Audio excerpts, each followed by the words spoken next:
Today, I really want to talk to you guys about something. I review a lot of rosters. I watch a lot of content creators. I play this game on multiple accounts for almost the entirety of the day when I'm not working. And there is one thing that will never stop annoying me. And that is the fact that there are things in this game that aren't necessarily bad, but we're made to believe there's only one way to do something, and therefore it has to be done that way. For example, guys, the amount of times I've seen someone say, you have to farm this certain character, or apply this Omicron, or apply this Zeta, and there's no other way around it. And this is not the way to play the game, guys. And in a game like this, where you can collect whatever you want, and yes, there are better ways to do things than others. For example, don't farm Jao as your first team, because it's not going to necessarily be the best choice for your account, or for the game. But don't just apply an Omicron, or don't just apply a Zeta, or don't just farm a particular character because someone's told you to. Because 99% of the time, it's the wrong decision. Let me give the example of Omicrons, guys. Let's say you have one Omicron available to you guys, and that Omicron is between Rex, Hondo,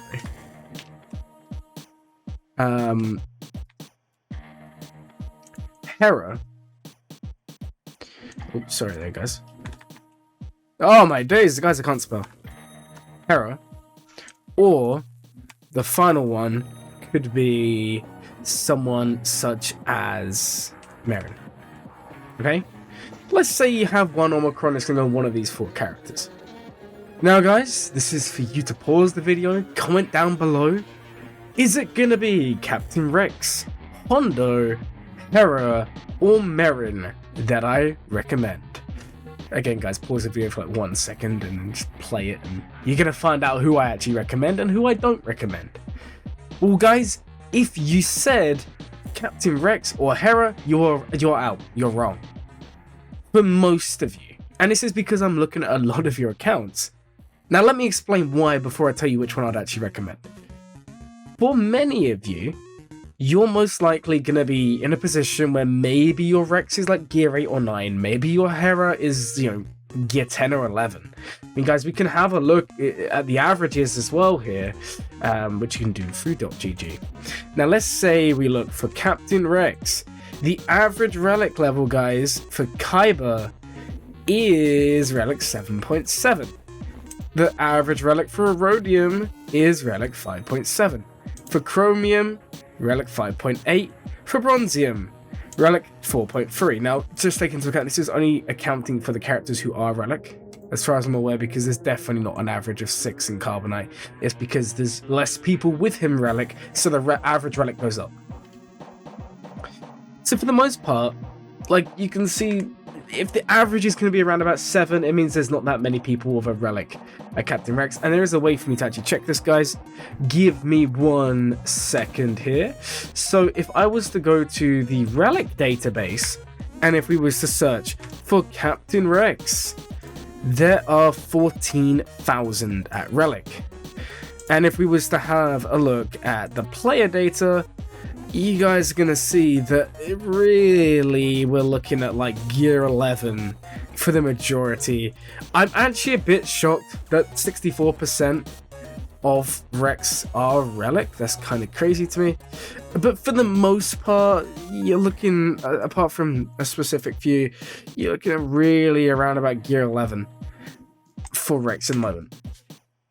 For most of you, and that's because most of you don't spend on this game enough to have Rex 7-star and Relic. And the point I'm trying to make here, guys, is if you have Phoenix, and you have them at average gear 10, gear 11, maybe gear 12, there's a bigger difference applying an Omicron on a character like Hondo for you than there is on Marin. Now let me explain. Rex Omicron is very strong. Hera Omicron is very strong. These are two of the best Omicrons in the game. I would recommend them to everyone to apply. But the situation matters. And if you was to apply them to Rex or Hera, you're probably not going to beat Lord Vader. Again, you're not going to gain as much value as someone who has the team full relics, because then it opens up the possibility of beating Lord Vader, of beating Jabba, for example. Otherwise, the potential's just not there. Now, you could argue, but Glurmit, I really want to apply this now because I know it's a good Omicron. Sure, then in that case, go ahead and do it.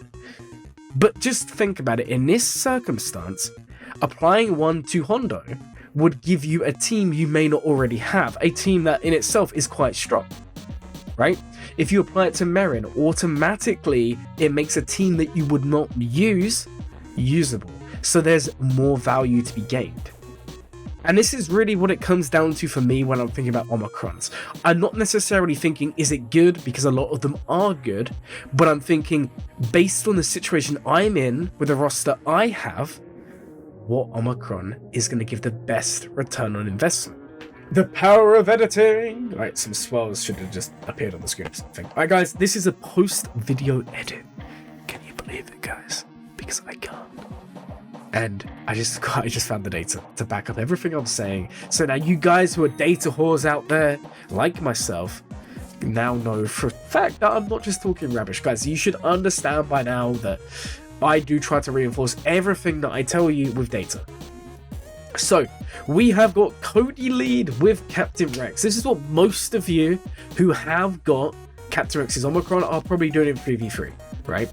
So I understand some of you may have Rex and 5s, and if you do, this advice does not apply to you because that team is actually really good. But if you're someone who is using Captain Rex with the rubbish clones, like I think a lot of you will, especially if you're in a position where you're applying Hera's Omicron at low gear, then you're not really beating anything you wouldn't beat otherwise. Bosk lead, can't even beat that. Finn lead, you're struggling. Oh, but hey guys, we're beating Calf, and we're also cleaning up Jabba. That's basically just Rex doing the heavy lifting there. So yeah, guys, I'm not trying to say this is bad. Again, if you have the good clones available to you, obviously it goes up in the pecking order. But guys, I just want to show you something real quick. Let's say, for example, we do not have Rex's Omicron here. You can still run, you know, Hera, Rex and friends to still beat decent teams. You saw that Jabba we just had? You could literally beat that with just Sabine and no Omicron and Rex. You can still clean it up. And if we go back and we do look at Cody lead with Rex without the Omicron, you can still see we're still getting similar rates against the teams we beat before. Not much is really changing. Now guys, I've got some more data to show you. So this tab here is Rex without the Datacron. Oh, sorry, my bad, guys. This one here is Rex with the Omicron, but low gear. I've capped it at Hera only being allowed to be less than Relic, right? Or Relic 0, but no one has Relic 0, so it's going to be below Relic. And yes, there's not a lot of battles, so please take that into account, because the data is very small. There's not a lot out there. Obviously, if I went and removed Kyber, you guys are going to see there's actually 57, and all 57 were losses. And this includes Lord Vader on his own. This includes Lord Vader with complete trash. Look at this lineup, guys. Yeah, it's an R9 Lord Vader, but it's a terrible team. But having the Omicron didn't change it. And guys, this is what I'm trying to say. I'm not saying these Omicrons are bad, and it's not just Rex, there's other Omicrons we could include as well. But the point I'm trying to make, guys, is that these Omicrons do need investment to allow you the full potential.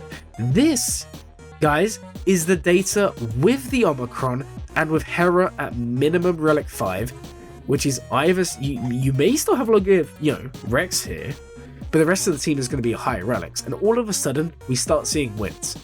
And even if I remove Kyber, we're still getting consistent results. So it's not saying the Omicron is bad, and that isn't the point of this video. The point of this video was to try and open you guys up to the fact that just because something is good, doesn't mean it's correct for you to apply. Because like I said, guys, if it's the choice between one Omicron or the other, and one is a direct increase to your roster right now that allows you to use a team you wasn't going to use before, then it's obviously going to be the better choice. Rex Omicron, of course, is one of the best Omicrons in the game, but unless you're willing to sacrifice and use it with the gas clones in 3v3, which a lot of you won't, or if you're going to use it with decent Phoenix in Fires, you may as well just run it without the Omicron. Also, why apply the Omicron if you're going to run it with the clones anyway? Because you can just do Rex clones with Rex as well, like you guys saw in my Jabba counter video. So that's basically it, guys. Now, end of the edit and back to the video. And when I look at a lot of your rosters, Omicrons such as Rex aren't necessarily going to do that. Let's take Traya as an example, guys. I think Traya is arguably the best Omicron in the game. And there is a reason for that, guys. Because Traya will make Gear 12 at baseline able to beat General Skywalkers, able to beat Malguses, Starkillers, etc. But that's going to apply to almost everyone in the game, because almost everyone in the game has Traya unlocked because of raids. And let's be real, guys, not everyone has Rex. And even if you do, again, look at the difference. Rex is already boosting Phoenix, but is the Omicron going to allow you to overcome and take out these top of the line teams? I don't think so, guys. Whereas something like Traya absolutely will. It's that big a boost. So if we was to have a look, guys, at the actual Omicrons in this game, which I currently have 38 of them, so I feel like I can give you some decent advice on what to apply and what not to apply. So guys, first up is Wampa. Obviously that's what a lot of people encourage, and I'm kind of behind that. I think Wampa is a very good Omicron. Qui-Gon again. Chief Chirper, very situational for me. Don't apply it unless you have the roster to support it. It really goes back to what we're saying. A Surge, don't apply it unless you have the roster to support it. Because until you start getting the rest of the Night Sisters up, it's not as good as it may seem. Zap is an example of an Omicron a lot of people apply because it sounds good.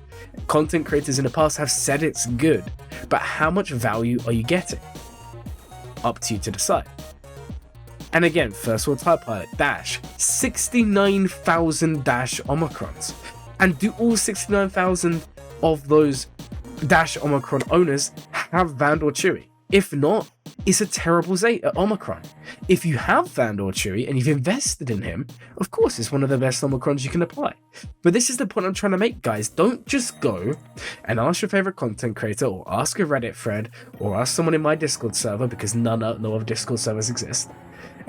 And don't just ask these people, what Omicron do I apply? Because 9 times out of 10, they're not going to look at your roster. They're not going to think of the characters you have. They're not going to look at anything else, and they're just going to say, apply this one, or this one. Cool, I can just go ask Hot Utils that, and they'll give me the same rubbish answer. You know, I'm not trying to be out of order here, guys. All I'm trying to say is it's okay to go and watch these videos, listen to this advice. I mean, you're watching this video here now as well. But I'm just saying, watch more than one person. You know, ask more than one person. Maybe use some bots to help. Not Hotbot, because Hotbot actually gives terrible advice for Omicrons, guys. I hate to say it. But have a look at all of these and investigate it further, because I don't want you to be wasting your Omicrons. Now, if you wanted to know the 3 Omicrons for Grand Arena that I would say everyone should have, and I mean everyone should have, there's only 3. Traya, Savage, and you guessed it, guys, Wampa. If you don't have one of these, you need one of these, because forget situations. These are just the best Omicrons in the game. Wampa is a solo Omicron. There is no situation where you don't have Wampa, because everyone can get Wampa, right? It's very easy to do, very easy to gear. Savage, very easy to get, very easy to gear. You don't need to take him off gear 12 for the Omicron to have viability. And we've already spoken about Traya. Every other Omicron in this game, guys, has some sort of situation that you would need to fulfill in order for it to be good. And I'm not saying that these videos other people have made, or this advice other people are giving, or, you know, whatever you're reading is wrong, because most of the time it's right. But what I'm saying is these videos are made for most people to watch, and for you to kind of take it as advice, but then make a decision based on it. Not just take it as gospel and say, I'm going to do this 100%. Because otherwise, guys, you have issues, such as we saw here, where there is 141,000 chief chapters. Now, how many of those are actually just because people just can't resist the urge to click a red button? I think that may be the problem. But all I'm saying, guys, is do some research first. Same with Zetas, same with Omegas, although they're easier to get nowadays. But don't just be one of these people who just applies it because you think you need it, or ignores these ones that are actually good. Because if we was to scroll down here, guys, you're going to see there's a lot of Omicrons that make a team usable that wouldn't have been before. Now, obviously, if it's 3v3 or 5v5, there's going to be less of them, and there are some Omicrons that just aren't as good as others. We're looking at you, Trip and BT1, which I have both, guys. Flex my droid somehow, right? But guys, it's just important to think what's going to boost your account more. It really comes down to the example of, say, Zori or, say, Hondo.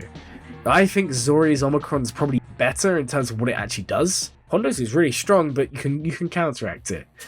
Zori, on the other hand, just makes the team go God mode because you compare it with other Omicrons. But the thing is, guys, Zori already functions without it. So until you get to a certain level, you're not going to see that difference. And the example I used of Hondo, who was the one in the original clip when you paused, guys, he was the one I would recommend. The reason for that is because he will literally make a team of something you don't already have, giving you way more value than applying it to a team that's already gonna hit its ceiling. Now again, if you want to relic your Rex, if you want to relic your Hera, then of course apply the Omicron. But my argument to you guys is these characters will hit a ceiling until you get to that point. Because you go up against a good Lord Vader, or you go up against a good Jabba or whatnot, and unfortunately these teams are gonna fail. Because you do need the relic investment, you do need the mod investment. Whereas something like Hondo, something like Merrin, these are characters who don't need those added benefits, and then they take the team and they go to the next level. So guys, when you go and apply Omicrons or Zetas, just do a little bit of research and just make sure it's the best for your account. Like I said, ask people, watch videos, they're all very useful. But just take those 5 minutes and think, is there anyone else in my roster who could benefit from this? If you enjoyed this video, please like, comment, and subscribe. My name is Glurmit, and as always, guys, have a Glurmin day.